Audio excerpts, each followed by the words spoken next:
I, Michael, at the age of 32, usually go online solely to read discussions about conspiracy theories because I find it a fascinating way to occupy my time. Active participation in writing and creating content on the internet is uncharacteristic for me, and despite the uncertainty about its potential reach and impact, I feel obliged to express my thoughts in words at this stage of my life when I'm already 32 years old. I am reluctant to discover the world of loneliness, having experienced a certain experience. Learning new hobbies has played an important role in my self-discovery, and I believe that writing can become another creative outlet for me. Now, let me introduce you to my wife, whom we will call Mandy. Mandy and I crossed paths while studying at university. She wanted to become a psychotherapist and was getting a psychology degree, but I, on the contrary, chose business simply because I didn't have a clear direction. The impetus for choosing a profession was mainly the expectations of my parents, and under their pressure, I impulsively rushed into studying business. Looking back, I can't help feeling that these 4 years were wasted. I only got a bachelor's degree in business management, although I currently work in the construction industry. Anyway, our initial bond wasn't particularly strong, but we ended up in the same circle of friends. Our communication mostly consisted of short conversations here and there. It's worth noting that she had a boyfriend at the time, so we never considered each other romantically. At least she didn't, but I think deep down I've always had feelings for her. I clearly remember the moment when, in her second year, she dyed her hair dark blue. When I first saw her, I was amazed at my own reaction. Under certain lighting conditions, they appeared black, but when sunlight hit them, the true light became bright, beautifully framing her face. Mandy had mesmerizing big brown eyes, and whenever someone said something that caught her off guard, you could see how she struggled to expand them even more. She radiated a unique aura combining stunning beauty with an earthy hippie atmosphere, and at the same time, she exuded an amazing sense of purpose in everything she achieved while studying at the university. I admired her constant dedication to her studies and her ability to maintain a harmonious balance between social life and academic responsibilities. From the moment we first met, I had to suppress any emotions I felt for her. She was very passionate about her boyfriend, who, it must be emphasized, was a real tyrant. It was clear to everyone except her that he had a manipulative and pernicious influence. Our group of friends noticed how possessively he clung to her, looking back at us when we had long conversations with her and hugged her tighter when we were close. It struck me how she failed to recognize Mark's true nature. Even now, my doubts remain.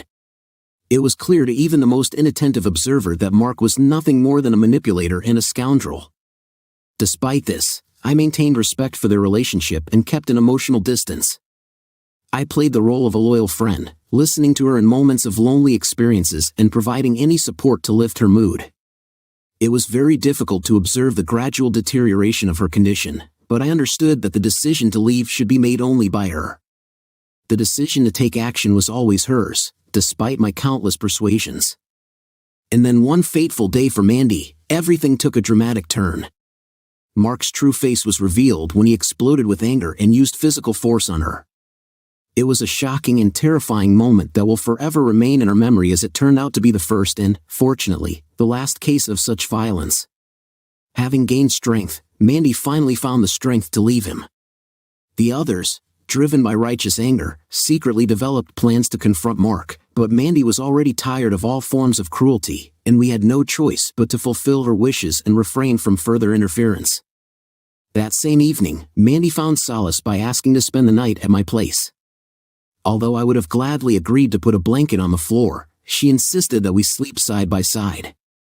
This was an important turning point in the dynamics of our relations. Realizing the severity of her experience, I refrained from hasty confessions of my own feelings. I wasn't forgetful or insensitive like some ignorant person. On the contrary, I gave her time and space, realizing that after 2 years of unexpected pain, she needed to heal, and that's exactly what she did, thanks to my constant presence next to her during this period of change. She and I naturally gravitated towards spending more and more time together. Over time, Mandy and I began to feel a mutual attraction to each other and moved away from the big company. It wasn't a conscious desire to pull away, rather, I believe that Mandy appreciated my constant support in the most difficult moments for her when she felt that her own strength was weakening. Together, we embarked on exciting adventures, discovering new hobbies, and visiting places outside the university. As our relationship deepened, so did my feelings for her, which both worried and excited me. I began to doubt that she would ever perceive me not only as a friend, especially since a whole year had passed without any significant changes in our relationship. One seemingly ordinary evening when I was walking Mandy to her dorm, she surprised me by plucking up the courage and asking me out. At that moment, she poured out her whole soul to me, confessing her feelings for me, and in a whirlwind of emotions, I reciprocated her. That's how we started a wonderful journey together. Although it seemed that we had already laid the foundation of our relationship thanks to countless experiences together, every day our closeness only became stronger. In the last year of university, we spent time side by side, tirelessly studying together and providing each other with constant support. Mandy understood that our relationship went beyond the usual romance. They could grow into something deeper. At first, I thought about giving up the chosen course, but Mandy stubbornly refused to let me leave, so we both persevered and graduated from university together. Mandy wasted no time dreaming of becoming a therapist, and I decided to take up construction. Surprisingly, I was pleased with this decision. The physical nature of the work brought me great satisfaction, especially the joy of building together with my dedicated colleagues. Mandy and I continued to support each other's choices, constantly encouraging each other along the way. Over time, our relationship only strengthened. We made important steps by getting to know each other's parents. At first, my parents were very disapproving of Mandy, but gradually they fell in love with her as much as I did. Conversely, Mandy's parents welcomed me with open arms from the very beginning. Thanks to the fact that our families supported us, we created a powerful dynamic that allowed us to imagine a real future together. 4 years have passed since graduation. Confident in our relationship, we made a joint decision to pool our funds and move to a spacious apartment in the heart of the city. We were sure that we had taken all the necessary steps. We took our time, met, and really got to know each other deeply. Unfortunately, our initial happiness didn't last long. After 2 years of living together, I began to notice noticeable changes in Mandy's behavior. She became more distant, refused physical intimacy in bed, and avoided our once-cherished morning ritual, the obligatory breakfast together. At first, I attributed the changes in Mandy's behavior to the stress she faced at work. Being a psychotherapist, she could not openly discuss her clients, which probably weighed heavily on her shoulders. Perhaps she felt overwhelmed and helpless in the face of all this. Trying to be close to her, I tried to give her constant support. I cooked her lunch, suggested spontaneous trips when we both had free time, and even arranged evenings of relaxation with a warm bath, her favorite book, and a glass of wine. And this was repeated for 2 weeks in a row. But despite all my efforts, the emotional distance between us continued to increase, and I felt more and more anxious about her true state of mind. Her behavior continued to deteriorate, reaching new depths. There were evenings when she came home late, obviously in a state of alcoholic intoxication, and made loud, unpleasant burps, climbing into bed. I have never met this before, even while studying at the university. To this was added the fact that sometimes when I returned home, I found male guests in the house, whom Mandy dismissively waved away when I tried to draw attention to my growing concerns. Whenever I plucked up the courage to express my feelings, Mandy wrote them off as drama, ignoring them without making any sincere attempts to understand or solve the problem. In response to my claims, Mandy only contemptuously remarked that I should develop my own social life and stop being so clingy. It hurt me to hear her ignore my emotions, especially considering the solid foundation we had built together. The sudden change in her behavior left me completely perplexed. We were proud of our open and honest communication, but now it seemed that she was hiding something from me. Realizing that a direct approach may be required to find out the truth and understanding how important it was not to make her feel squeezed or strangled, I approached the conversation with caution, trying to find a delicate balance. One evening, while we were sitting together on the sofa, I noticed a change in our usual arrangement. She was placed on the opposite side, no longer fitting in as before between my legs. Gathering my thoughts, I plucked up the courage and touched on this topic, carefully choosing my words. I finally asked what could be bothering her, cautiously inquiring if anything had happened or if she wanted to discuss something. Unfortunately, her answer was a simple and disappointing no, without even looking at me in the eye. She left everything as it was, leaving me confused and insecure. Looking back, I should have realized that there should be space and distance between us, but foolishly, I continued the conversation despite the increasing tension. I gathered my thoughts and offered to take a course of therapy, hoping that under the guidance of a professional, she would be able to find a safe and open environment for self-expression. I expressed this idea with sincere concern, but Mandy's expression showed me disbelief and disgust. My heart sank when she practically mocked me, belittling and ridiculing me for daring to suggest such a thing. Her words pricked me, leaving behind a feeling of helplessness and resentment. Mandy strongly rejected the idea of going to a therapist, convinced that everything was fine with her and everything was bad with me. Her words struck a deep blow, and I felt wounded and defeated. Without saying a word, I quietly went to bed, drowning in a sea of emotions. The next morning, I silently left for work before she woke up. My work colleagues noticed my early arrival and sensed all the sadness piled on me. I reluctantly admit that, unable to contain my pain any longer, tears poured out of my eyes. At this vulnerable moment, I couldn't help but feel weak and lonely. Tears were streaming down my face as I tried to understand that my girlfriend's love for me seemed to have passed. After many years of seemingly carefree, harmonious life, I found myself at a loss, unable to understand exactly where our relationship turned on the wrong path. Inner turmoil gnawed at my soul and caused nausea, a sense of failure. Telling my friends about my heartache at first intensified these emotions, as I expected condemnation or ridicule for my tears. But to my surprise, their reaction was filled with empathy and compassion. Instead of telling me to be strong or laughing at my tears, they comforted me, gently patting me on the back, offering comfort in their understanding. While continuing to work together, my friends listened carefully about the problems I faced in my relationship. Almost immediately, the thought of the possibility of cheating on Mandy's part came into their heads. Quickly discarding this thought, I resolutely defended her honesty by rejecting such thoughts.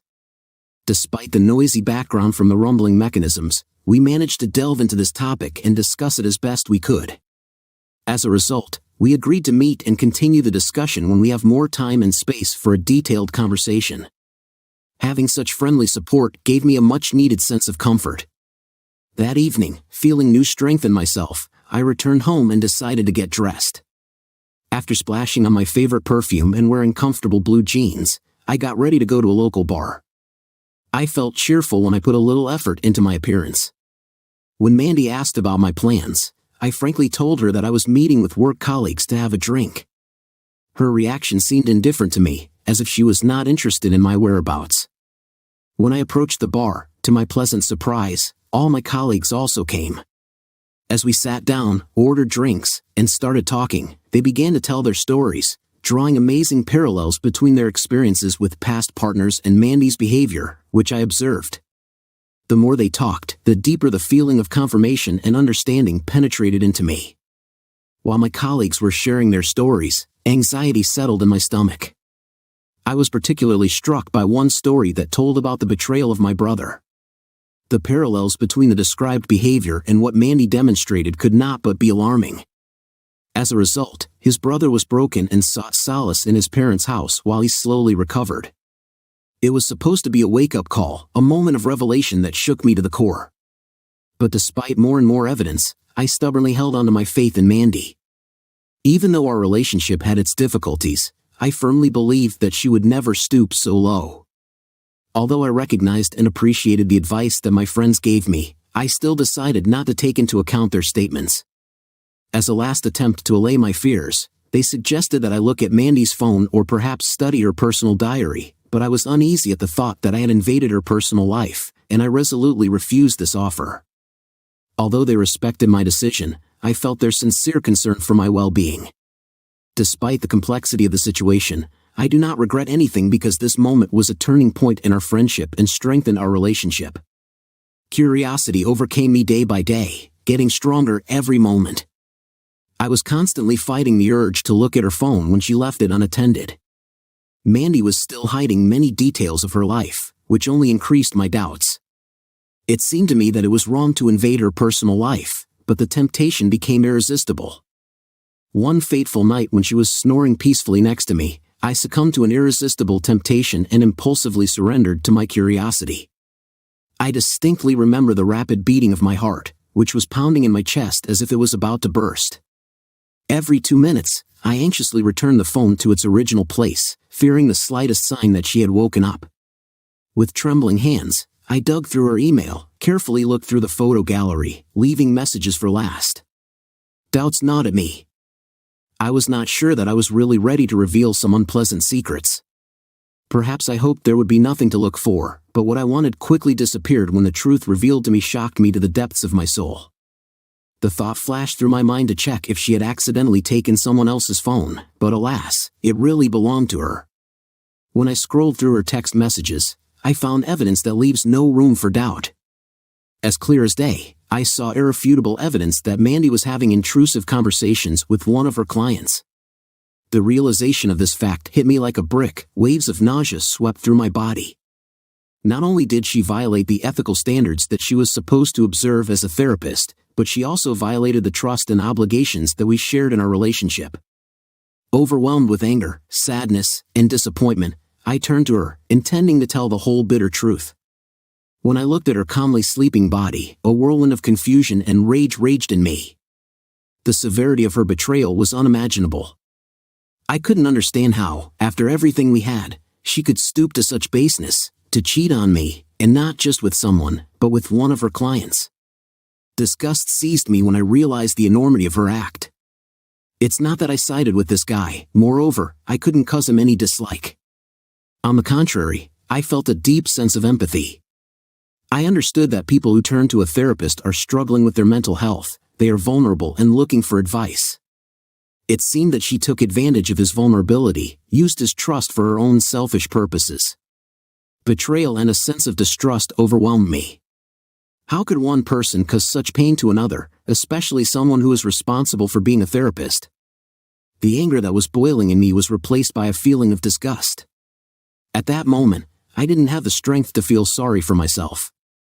Instead, I spent the night scrupulously going through their messages, delving into the depths of their flirtatious texts and intimate conversations.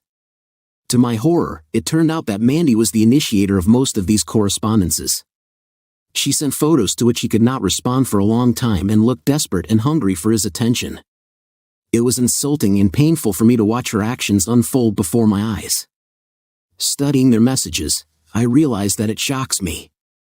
It became clear that Mandy initiated this inappropriate behavior almost immediately after starting her work as a therapist. The woman I once held in great respect turned out to be a complete disappointment. She proved herself to be a manipulator, repeating the actions of her past boyfriend. Everything I knew about her was destroyed, and I realized that she deliberately let me believe that I was to blame for the problems of our relationship. Anger bubbled in my veins, fueling the desire for revenge. Unable to bear even a minute of lying next to her, I realized that it was time to plan my own revenge. Overwhelmed with anger, betrayal, and a desire to restore justice, I could not allow her to continue to live for her pleasure by committing such depraved acts. The way she used and emotionally drained me was unforgivable. She had to experience the same pain and humiliation as me. Deciding to seek accountability, I scrupulously collected all the evidence from her phone, incriminating text messages, photos, even the name of the client. It took quite a bit of time to find the licensing commission and file an official complaint. With a heavy heart but with a sense of my own rightness, I attached all the evidence, deciding to expose her actions and bring to light her professional misconduct. Being in a state of mental turmoil, I quietly hoped that the consequences would not have too strong an impact on the client, if at all. As expected, the licensing board, after receiving the complaint, quickly took action, realizing the seriousness of the situation. I watched from the sidelines as the consequences of her act unfolded. All this time, I was deliberately distancing myself from her, and she didn't even ask this question.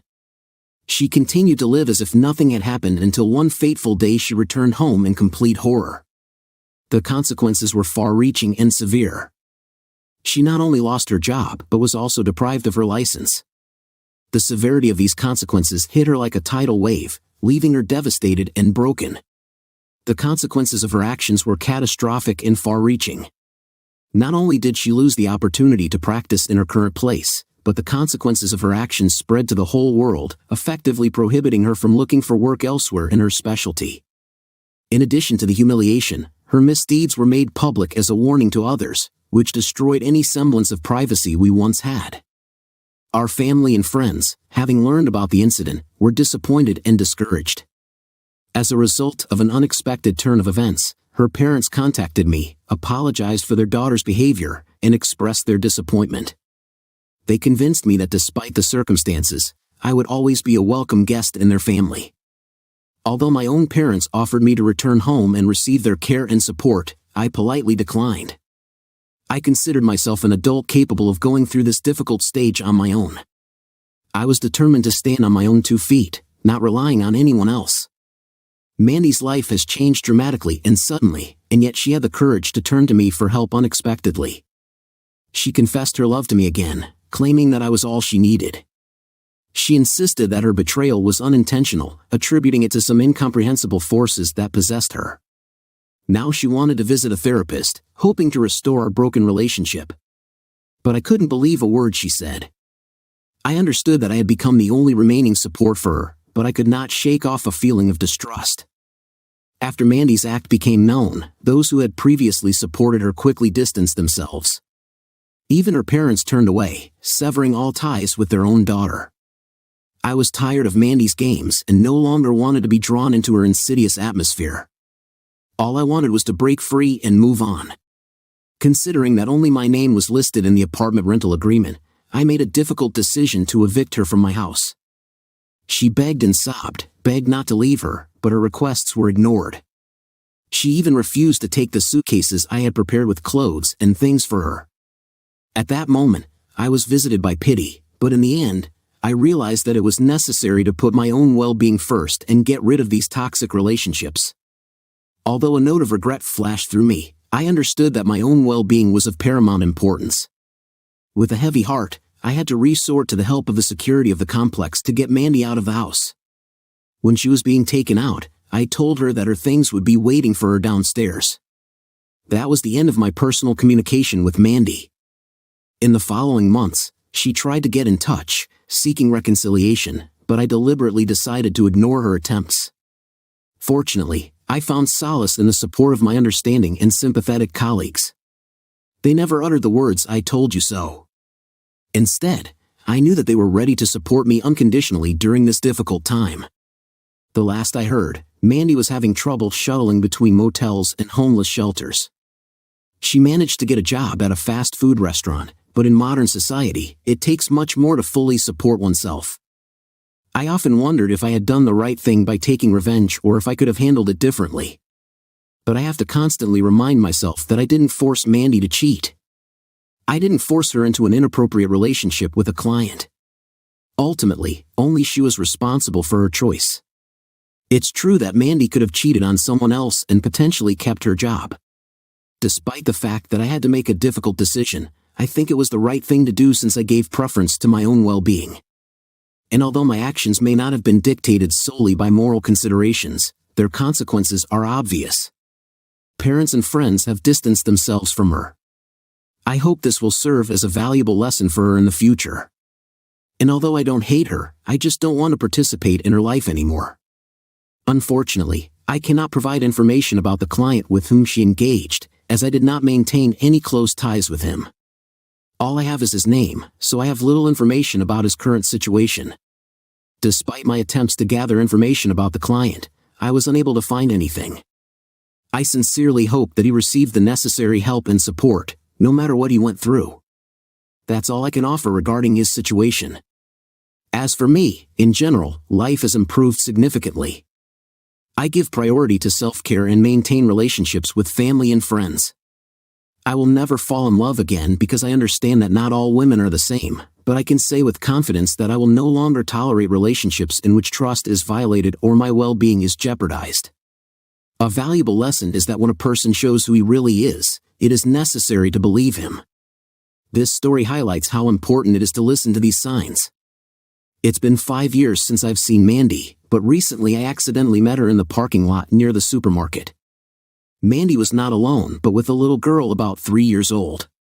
That Mandy and the child were poorly dressed was noticeable. It seemed that she's barely making ends meet. When she saw me, I noticed the joy in her eyes.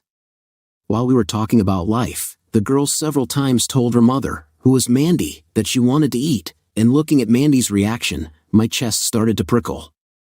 Tears welled up in her eyes when she said that they had nothing to eat. I was shocked by the situation and suggested they stop by the nearest restaurant to have lunch.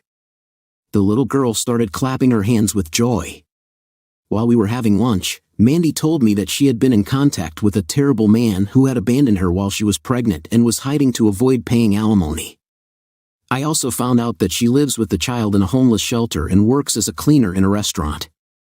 Her parents want to take the girl to be brought up with them until she gets her life right. While I was listening to her life situation, tears were streaming down my face. I wished her and her beautiful daughter good luck, paid for the bill, and gave her a large sum of money. I left the room. I don't feel sorry for Mandy herself, but for the poor little girl who was so tormented by her own mother's hopelessness. After that, I tried not to think about Mandy and her daughter. Story 2. Recently, I have had suspicions that my wife, Sharon, is cheating on me with my boss, Jim. It's unpleasant to suspect that even her family might be involved in a plot to separate us. My name is Chuck Smith. I am 46 years old and 180 centimeters tall. For the past 12 years, Sharon and I have been living in a small town in West Virginia in a modest 3-bedroom house with a 2-car garage. As an engineer, I am constantly confronted with the intrusive presence of my boss, Jim, who tries to manage me without having the slightest idea about my work responsibilities. Although he holds the position of head of sales, his actions often look more comical than authoritative. I work for hire, specializing in the development of surgical kits for hospitals. Interestingly, my wife Sharon holds the position of production manager at the same workplace and receives a higher income than me. But despite our shared professional environment, I can't shake the feeling that both Sharon and my colleagues are taking advantage of me.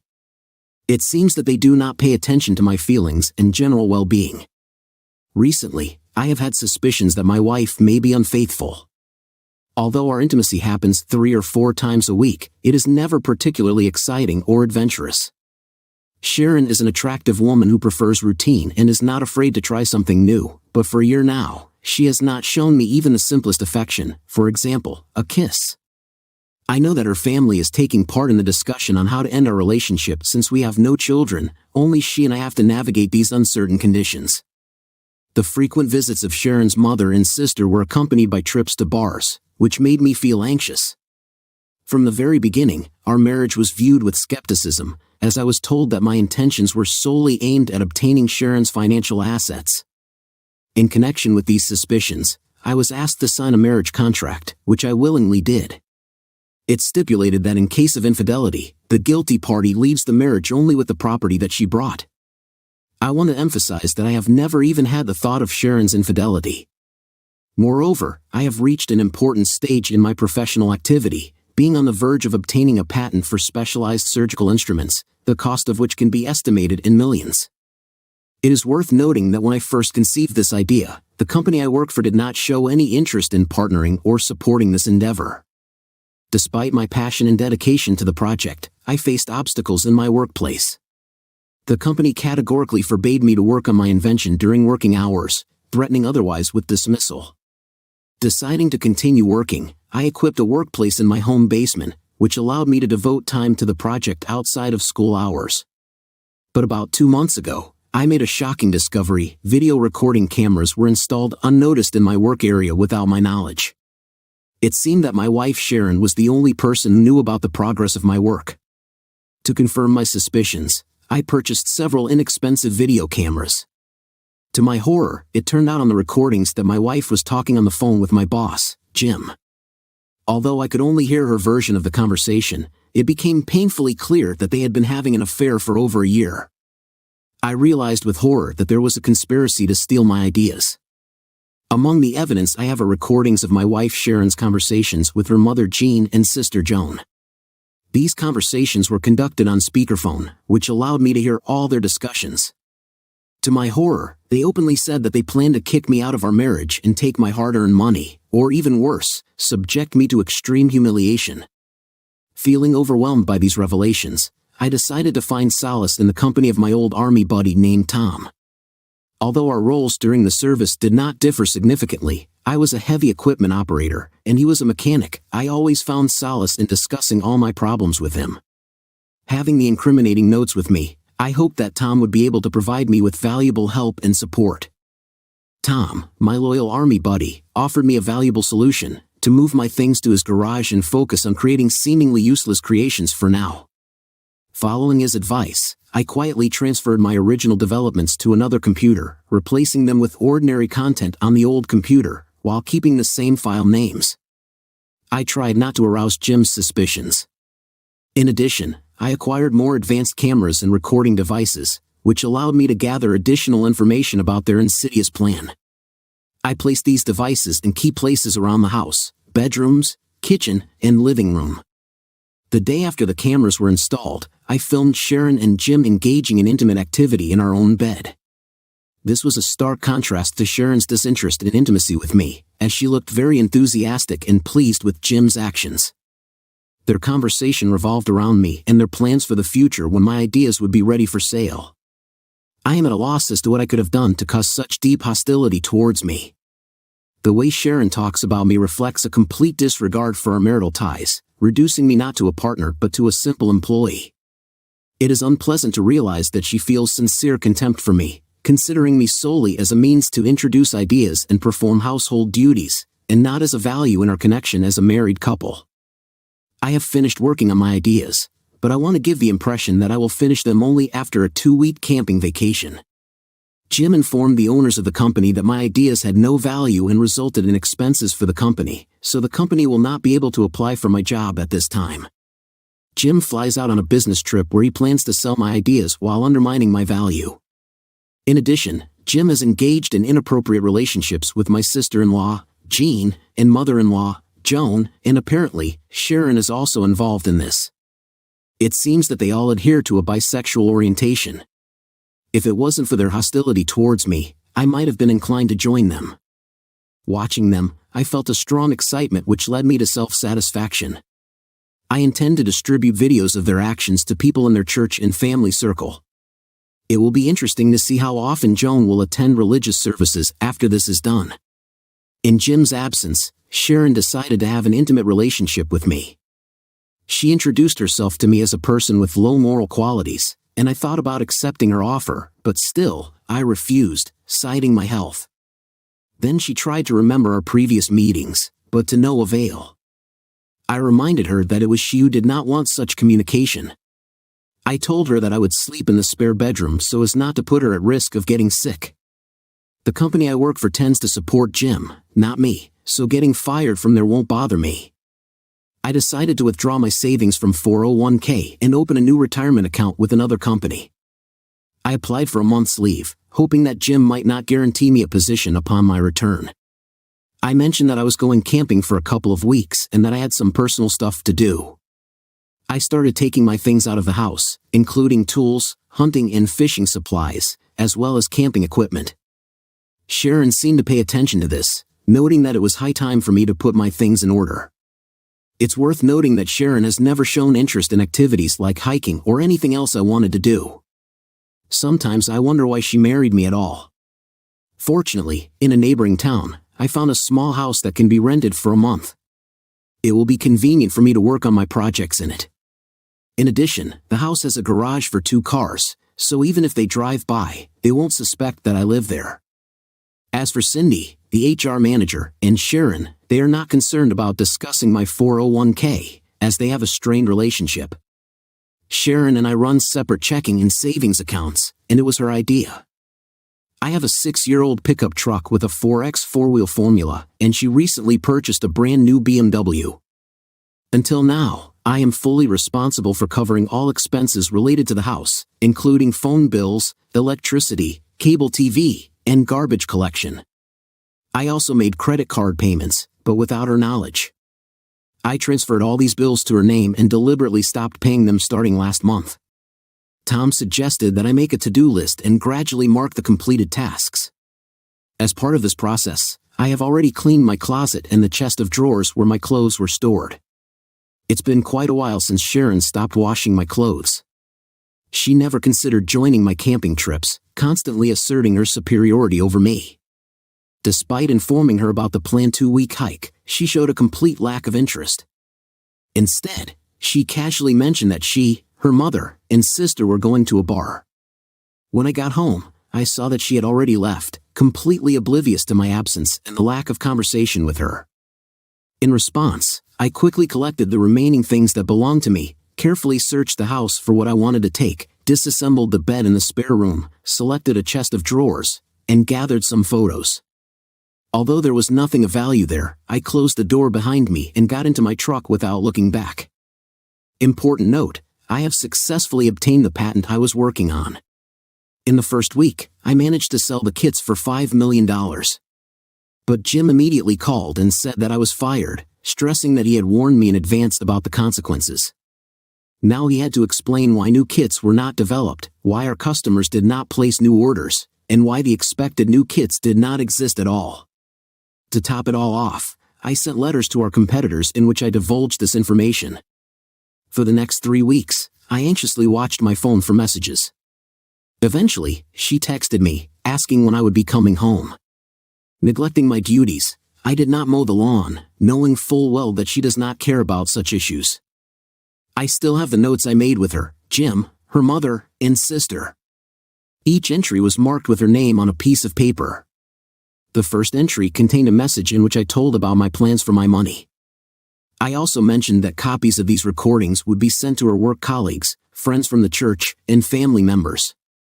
Then something unexpected happened. My phone started ringing incessantly.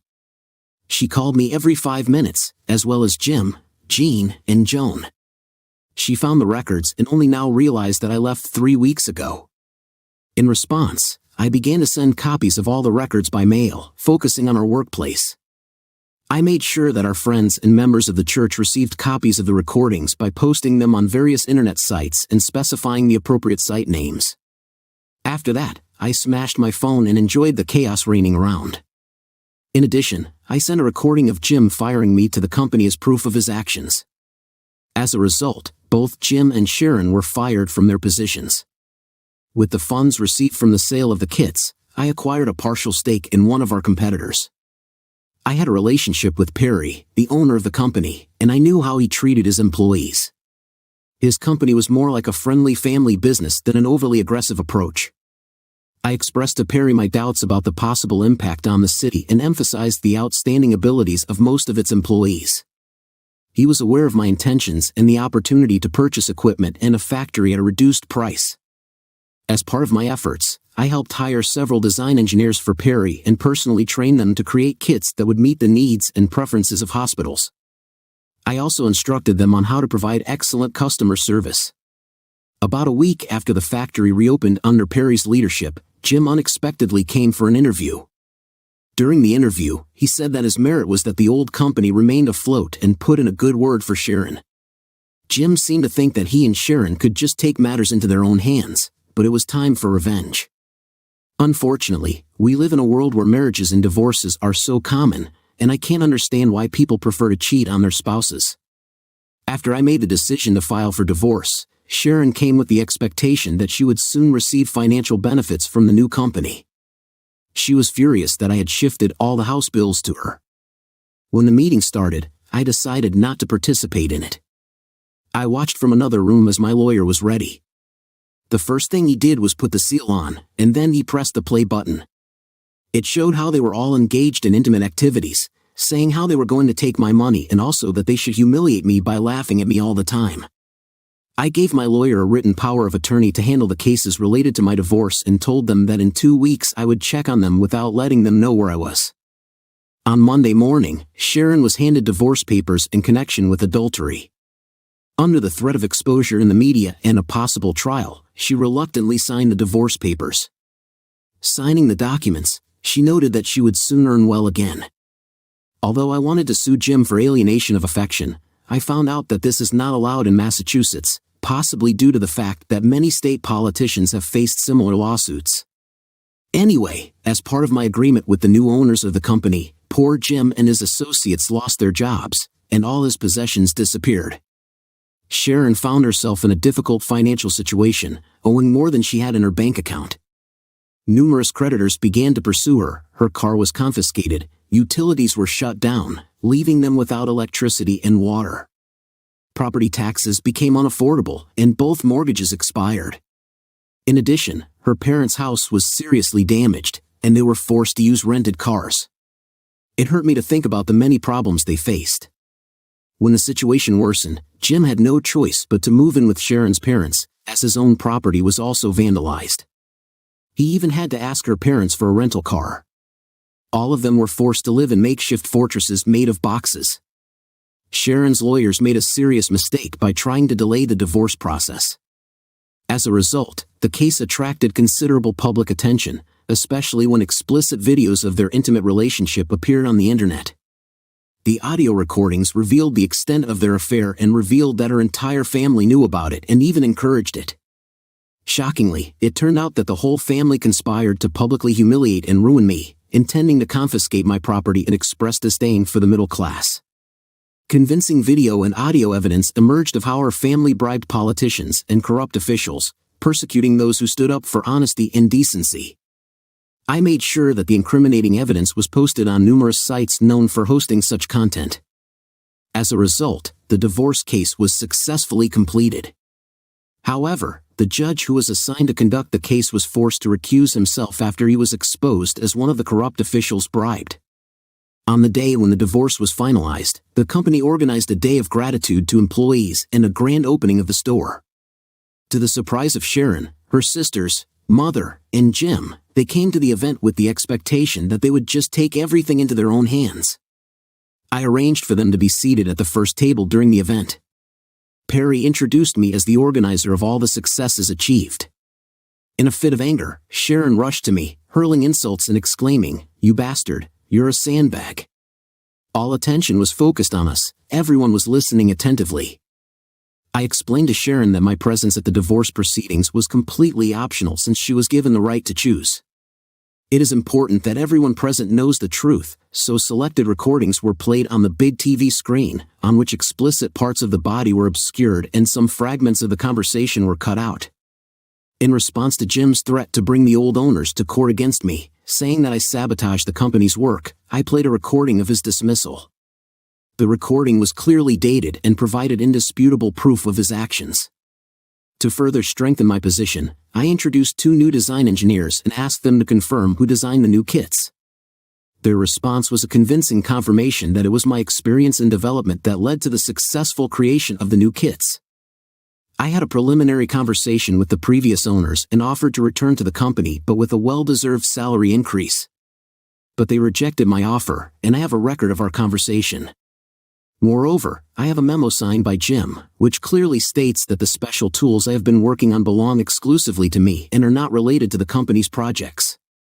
The memo even contained a warning that any attempt on my part to work with them would lead to dismissal.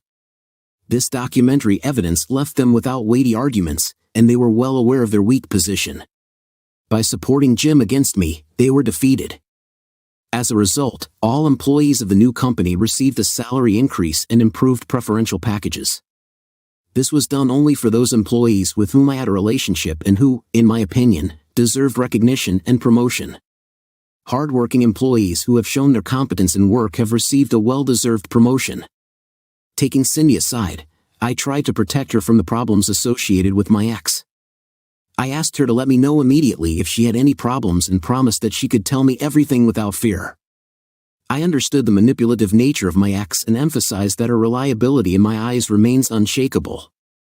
Moreover, I appointed her head of the department, expressing confidence in her ability to cope with this responsibility.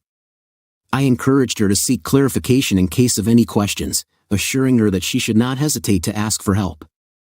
Finally, I promised to visit her periodically to provide support and advice. A few years passed, and I found out through friends in the city that someone was interested in my whereabouts. In addition, I learned from my wife's email that they had managed to locate me. One night, 2 people parked their car near my property, trying to approach unnoticed. But I was ready for their appearance by installing video surveillance. When they forced their way into my house, I defended myself by shooting at them, not to kill but to wound. My reaction took them by surprise. It looks like they wanted to hurt me. There was a proposal to use rock salt and cartridges instead of steel shot, but this is only in the movies. After neutralizing the threat, I examined their car and took everything of value that I wanted. I immediately contacted the state police and informed them about the incident with 2 persons who tried to harm me but are now detained and under my protection. The next morning, the state police promptly arrived at the scene and arrested the criminals, collecting evidence of their intentions. Despite their claims that they got lost and were just looking for the road, CCTV footage showed a different truth, backed up by evidence found in their car. The criminals spent several weeks in the hospital recovering from their injuries and then were transferred to prison. During this time, they told the police about their employers and the specific tasks they were assigned to perform. I decided to go to a restaurant that I knew her family frequented. Passing by me, they did not notice my presence. Over the past time, my appearance has changed significantly. I have long gray hair, a beard, and my physical shape has improved. Wanting to make myself known, I asked the waiter to bring a bottle of champagne to their table. The whole family has aged noticeably, as if 2 decades have flown by in an instant. Their eyes fell on me, and after a few seconds, Sharon suddenly exclaimed, "My God, you're a freak." When she recognized me, she immediately began to tell the rest of her family about my identity. In a fit of anger, Sharon rushed to me, showering insults and accusing me of destroying her family. Amid this chaos, her sister called the police, which led to my subsequent arrest. By law enforcement officers realizing the possible legal difficulties, I asked the waiter to contact a lawyer on my behalf, as I doubted that the police would give me permission to do so. Fortunately, the lawyer quickly arrived and viewed the CCTV footage, which eventually led to my release. The recording showed me calmly sending champagne to their table and having a polite conversation with them. It was clear that I was not a threat and just wanted to play them. If not for the careful planning and preparation on the part of my lawyers, including the preliminary receipt of copies of surveillance footage, I doubt that the police would have allowed my release, given their friendly relations with my mother-in-law. After the incident, Sharon contacted me by calling my hotel room and asking for a conversation to ensure transparency and accountability. I agreed to meet her in the lobby of the hotel, providing a record of our communication. She approached me, demanding an explanation of my actions towards her and her family. I looked at her with surprise and disbelief, keeping calm. I calmly explained that my actions were a necessary measure to protect myself from their intentions. I told her that I found out about her affair with Jim, which further complicated our situation. I asked her why she decided to marry me if she disliked me so much, but I didn't mention that the whole house was wired, and I knew about her actions thanks to espionage. The consequences of their actions were obvious. She lost her job, house, and cars. Jim suffered the same fate, and they had to move in with her parents. Her answer made me hesitate because she casually brushed off the situation, saying that there was nothing personal about it. During a conversation with me, Sharon admitted that she initially entered into an affair to avoid the influence of her family.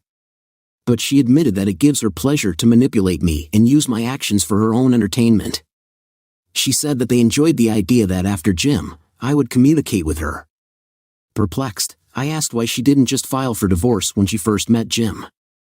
She replied that at that time, she was pleased, and by staying married to me, she believed that she could achieve anything she wanted. After reflecting on her words, I decided not to engage in further conversation and quietly left.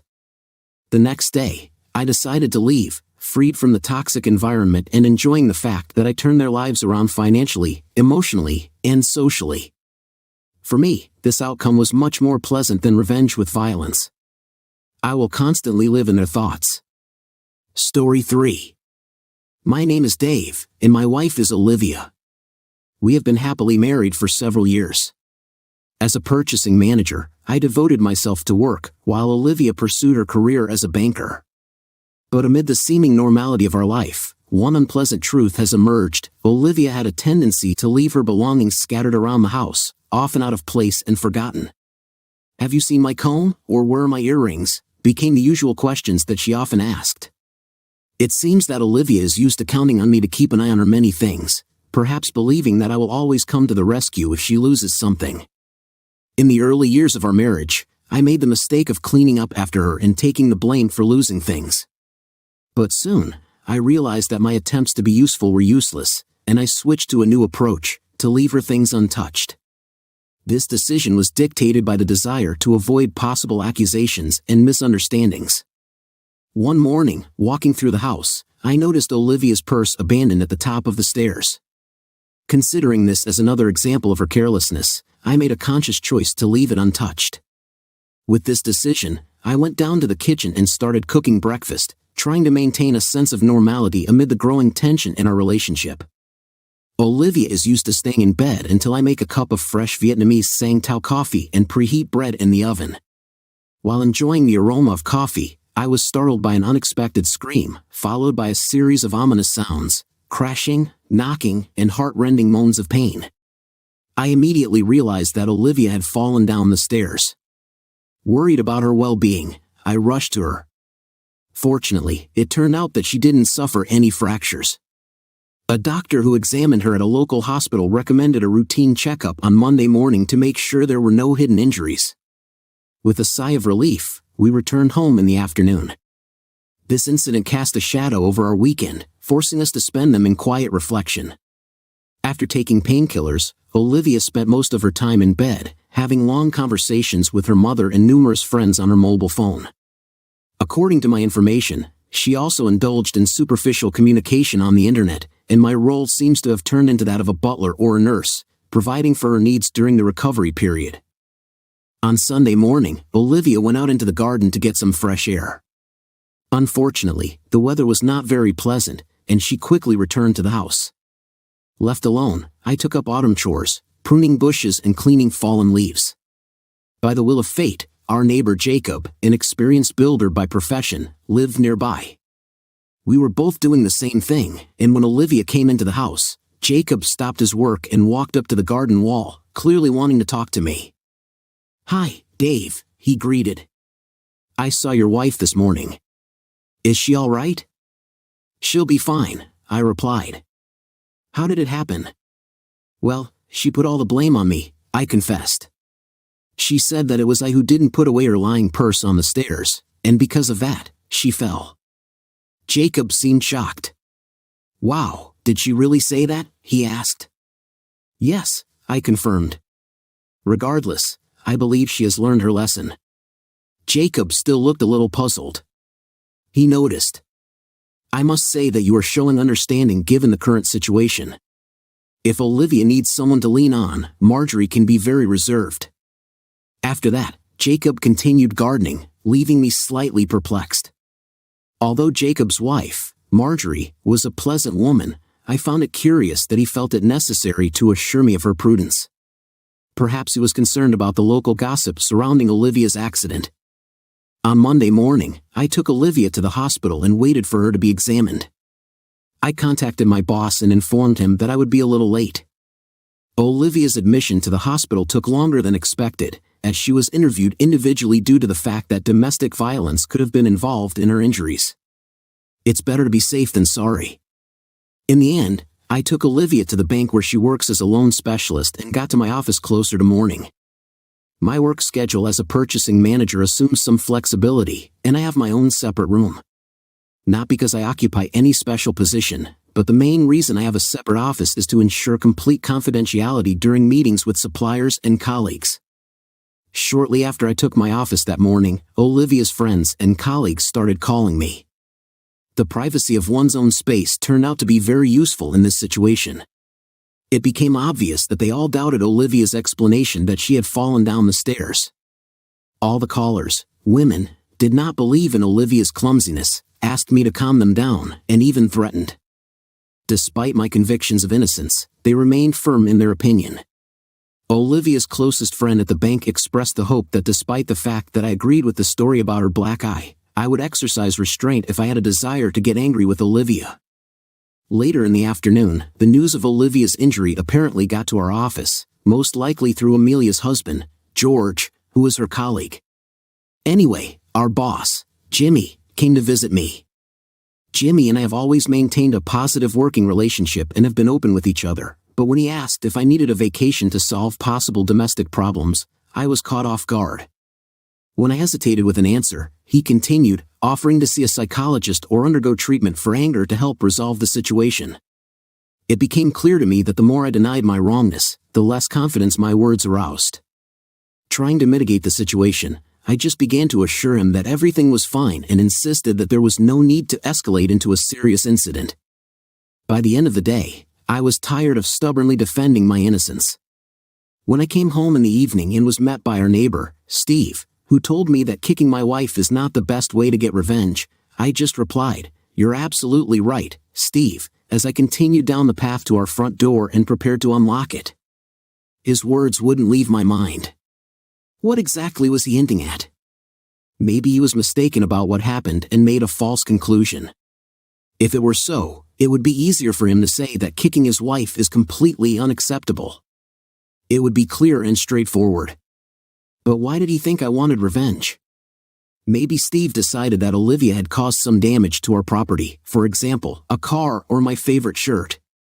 It's strange that he decided that I could resort to anger and violence towards her regardless of the circumstances. Olivia returned home earlier than usual as she was ordered to take sick leave until the end of the week. Apparently, the bank felt that she needed time to rest and recover, or more likely, they did not want her bruised face to be seen by customers. Olivia expressed her fears that people might doubt her explanation for falling down the stairs. It was noticeable that she was facing the same problem as me. Olivia just shrugged and replied, "Well, people will believe what they want to believe. There's nothing we can do about it. If some people create their own version of reality." I didn't see any point in telling her how hard her friends and colleagues had been for me, so I continued to cook dinner, and we ate in silence. After that, we watched some TV and then went to bed. On Tuesday morning, I noticed George glancing in my direction as I sat in my office. In the end, he cornered me at the water cooler, and after making sure that there was no one within earshot, he spoke. "Look, Dave," he began. "Amelia thinks Martin isn't forgetful, and he knows Olivia didn't just fall down the stairs.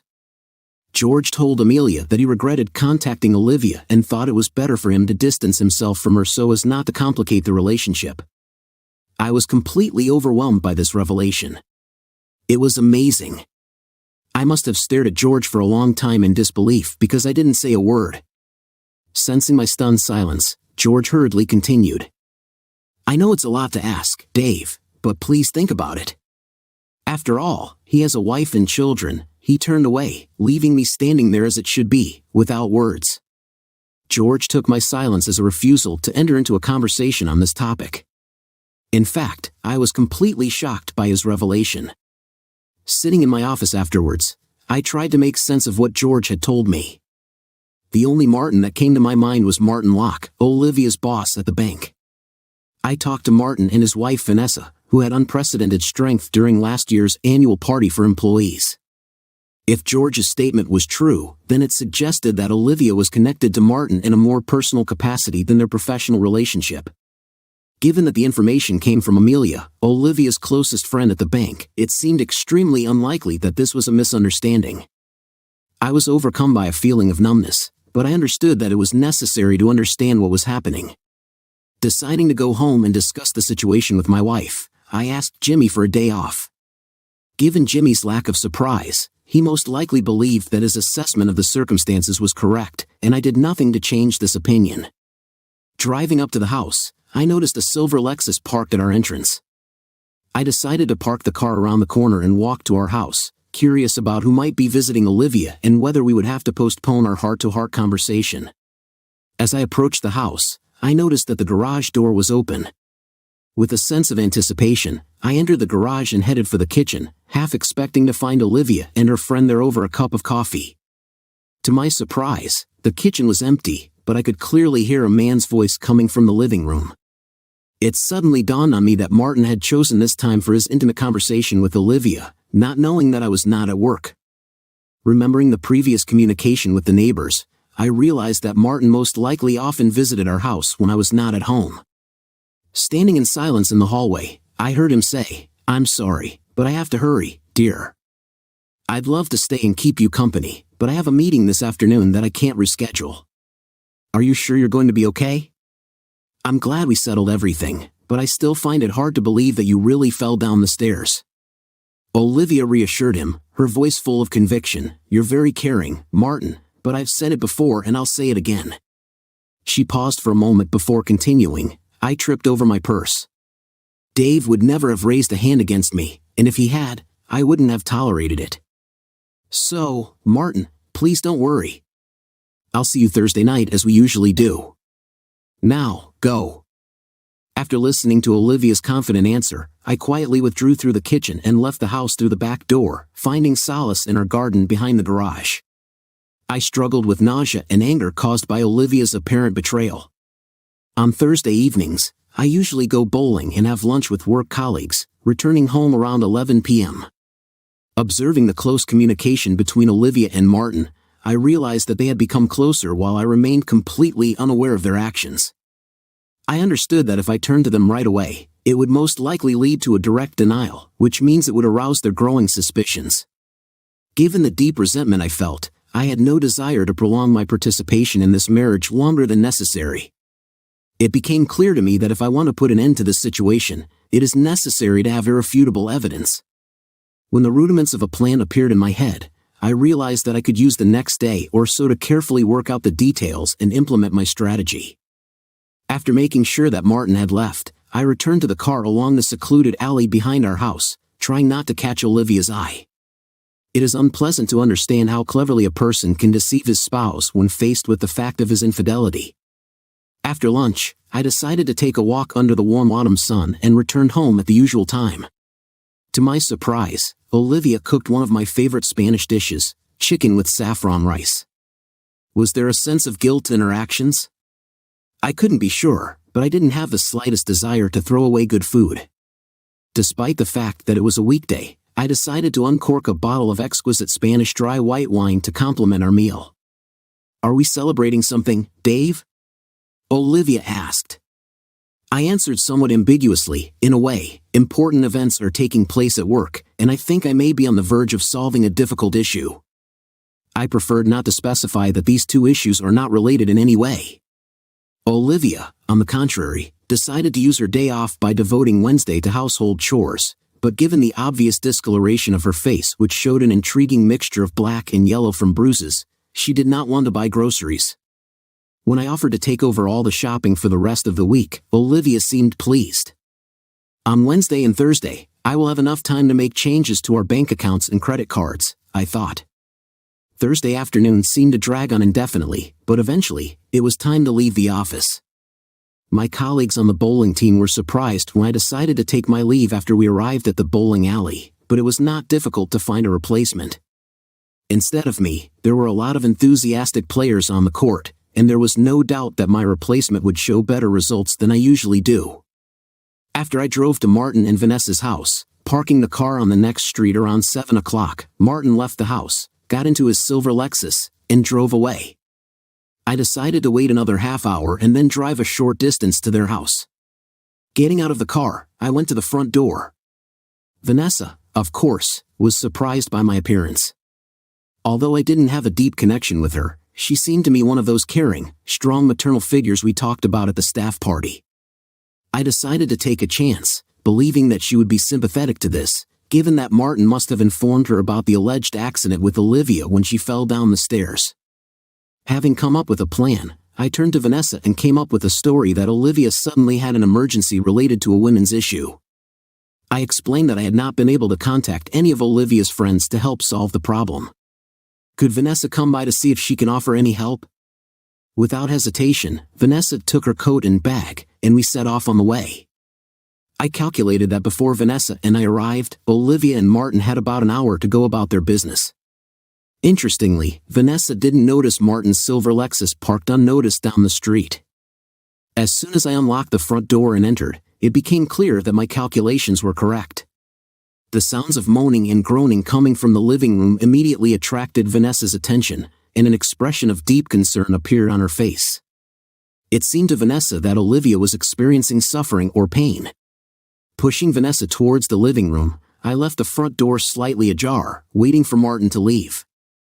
Soon, I wasn't disappointed, he left quickly. As soon as Vanessa recovered from the initial shock of seeing Martin in bed with my wife, she resolutely took action. Vanessa wielded her purse like a formidable battle axe, the weight of which seemed to exceed 10 pounds, bringing down streams of screams on Martin and Olivia. I distinctly remember Olivia's face trying to get out of the chaos. At some point, fortunately, you shouldn't rely on your memory because I prudently set up my mobile phone for video shooting, capturing most of the tense confrontation from the moment Vanessa entered the room. As expected, Martin quickly grabbed his trousers and hurriedly retreated, jumping out as expected through the front door. By this time, Vanessa's energy had noticeably dried up, and Olivia was sitting in the corner, holding her head in her hands and sobbing. "I'm sorry, Vanessa," I said with genuine remorse in my voice. "I wasn't going to bring you here under false pretenses, but I knew you wouldn't believe me if I revealed the truth." Offering to take her home, Vanessa directed her anger at me, throwing out a barrage of insults, but I stubbornly continued to lead her to my car. Olivia made the decision to move in with her mother, and subsequently, we put the house up for sale. I admit that she is primarily to blame for the destruction of our marriage, attributing it to her selfishness. Olivia's actions paint her as a deceitful and selfish person, but I don't hold a grudge against her because Vanessa administered much-needed justice. Since the day we left the courthouse after the divorce was finalized, I have never seen Olivia. Almost a year has passed since that moment. Although I'm still single, I'm happy to date different women. I currently have a wonderful girlfriend that I trust, but I decided to stay away from bowling.